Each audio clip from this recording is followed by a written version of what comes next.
Hello friends, welcome back to the channel.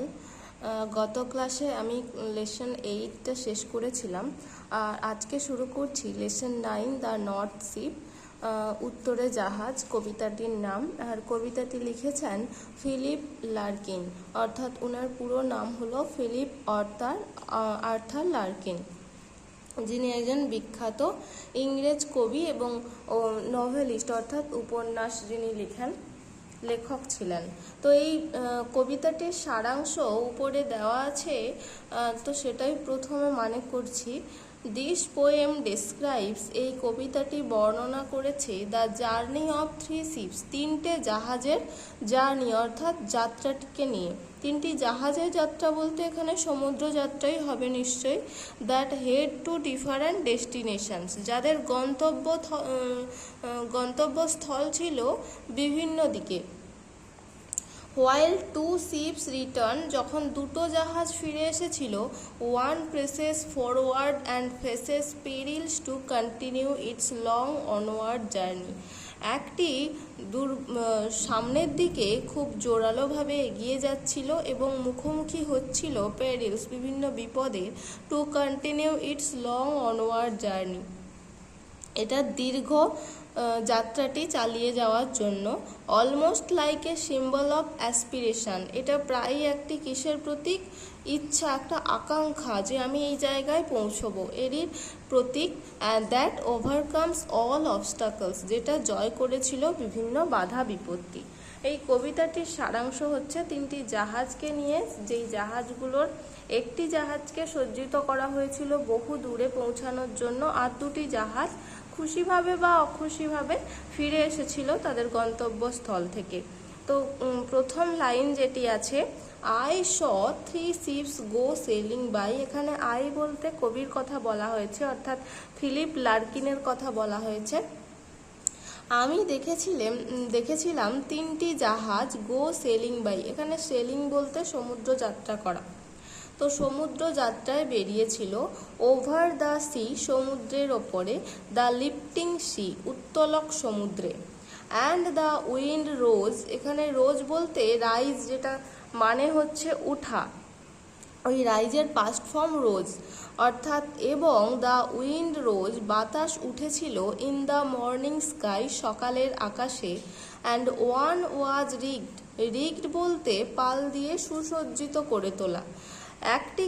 একটি বলতে একটি জাহাজকে এবং একটিকে সুসজ্জিত করা হয়েছিল ফর এ লং জার্নি, দীর্ঘ যাত্রার জন্য।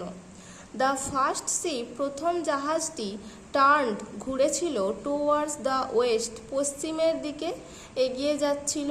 ওভার দ্য সি, সমুদ্রের ওপর দিয়ে। দ্য রানিং সি, চলন্ত সমুদ্রে। And by the wind was all possessed, এবং সমস্ত বাতাস তারই অধীনে ছিল। And carried to a rich country, এবং বহন করে নিয়ে যাচ্ছিল একটি সমৃদ্ধশালী দেশে। দ্য সেকেন্ড, অর্থাৎ দ্বিতীয় জাহাজটি, টার্ন টুয়ার্ডস দ্য ইস্ট, ও ঘুরে এগিয়ে যাচ্ছিল কোন দিকে? ইস্ট, পূর্ব দিকে। ওভার দ্য সি, সমুদ্রের ওপরে। দ্য কোয়েকিং সি, অর্থাৎ কম্পমান সমুদ্রে। And the wind hunted it like a beast, এবং বাতাস একটি পশুর মতো ওকে শিকার করছিল। To anchor in captivity, captivity বলতে বন্দিদশা, বন্দিদশায়, অ্যাঙ্কর মানে নোঙর ফেলা, বন্দিদশায় ওকে নোঙর ফেলতে চাইছিল যেন। The third ship drove towards the north, তৃতীয় জাহাজটি, ড্রোভ মানে হচ্ছে চালনা করা, ড্রাইভের পাস্ট ফর্ম দেওয়া আছে। তৃতীয় জাহাজটি চালিত হয়েছিল উত্তরের দিকে, অর্থাৎ এগিয়ে যাচ্ছিল। ওভার দ্য সি, সমুদ্রের ওপর। দ্য ডার্কনিং সি, অন্ধকারময় সমুদ্রে। But no breath of wind came forth, কিন্তু বাতাসের কোনো শ্বাসও এগিয়ে আসছিল না, অর্থাৎ বাতাসের কোনো চিহ্ন দেখা যাচ্ছিল না।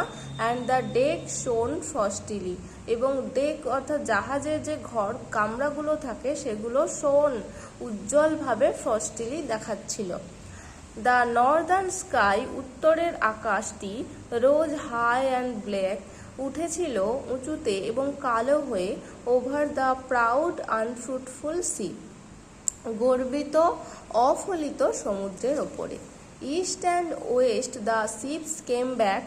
পূর্ব এবং পশ্চিম দিকে যে জাহাজগুলো ফিরে এসেছিল, হ্যাপিলি অর আনহ্যাপিলি, সুখী হয়ে বা সুখী হয়ে, অর্থাৎ খুশি হয়ে বা অখুশি হয়ে। But the third went wide and far, কিন্তু তৃতীয়টি অর্থাৎ তৃতীয় জাহাজটি বহু দূরে চলে গিয়েছিল। ইন্টু অ্যান আনফরগিভিং সি, নির্মম সমুদ্রে, অর্থাৎ যে সমুদ্র ক্ষমা করতে পারে না সেই সমুদ্রেই চলে গিয়েছিল। আন্ডার এ ফায়ার স্পিলিং স্টার, একটি জ্বলন্ত চমৎকাররত স্টার অর্থাৎ তারার নিচে। And it was rigged for a long journey, এবং এটিকেই রিগড অর্থাৎ সাজিয়ে তোলা হয়েছিল দীর্ঘ যাত্রার জন্য। তো পুরো কবিতাটি তিনটে জাহাজকে নিয়ে, তিনটে জাহাজ তিন দিকে গিয়েছিল, দুটো জাহাজ ফিরে এসেছিল, একটি জাহাজ বহু দূর যাত্রা করেছিল।